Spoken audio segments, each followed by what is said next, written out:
Hello everyone, నాలాగా ఎవరైనా dosa lovers ఉంటే కమెంట్ బాక్స్లో వచ్చి కమెంట్ చేసేసేయండి. నేను ఈరోజు కొత్త దోశ రెసిపీ ట్రై చేశాను. టేస్ట్ అయితే చాలా అంటే చాలా బాగుంది. మీరు కూడా ట్రై చేస్తారని వీడియో తీశాను.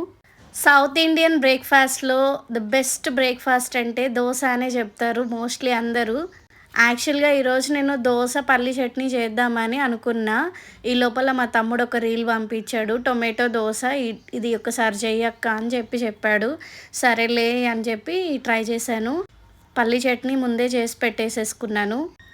ఏం లేదండి, సింపుల్. మనకు 3 ఇంగ్రీడియంట్స్ కావాలి: ఎండుమిర్చి, వెల్లుల్లి, టొమాటోస్, అంతే.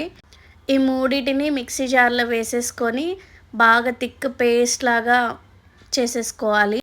ఆల్రెడీ మన ఇంట్లో దోసపిండి ఉంటుంది కదా, కొంచెం దోసపిండి తీసుకొని అందులో మనం మిక్స్ చేసి పెట్టుకున్నాం కదా ఆ పేస్ట్ని, టొమాటో పేస్ట్ వేసుకొని మిక్స్ చేసేసుకోవాలి.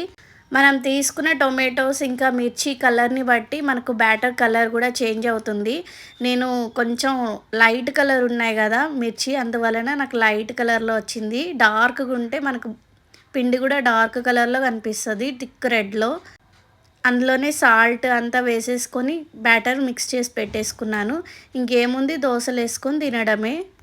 నేను ఇది ఫస్ట్ టైం చేస్తున్నా అని చెప్పి నేను మిక్స్ చేసి పెట్టుకున్న దోశ పిండిలోంచి కొంచెం తీసి కలుపుకున్నాను. కొంచెం టేస్ట్ బాగుంటే తినడం, అందరికీ వేసిద్దామని. లేకపోతే ఇంకా మనం ఒకటే తినాలి కదా, ఎందుకంతా వేస్ట్ చేయడం అని చెప్పి ఫస్ట్ కొంచెం తీసుకొని పిండి అందులో వేసుకున్నాను. మిర్చి కూడా నేను తక్కువనే వేసాను, ఎండుమిర్చీలు. మీకు కావాలంటే కొంచెం ఎక్కువ ఎండుమిర్చి కూడా వేసుకోవచ్చు, కారాన్ని బట్టి. పిల్లలు తింటారని చెప్పి నేను కొంచెం తక్కువనే వేసాను.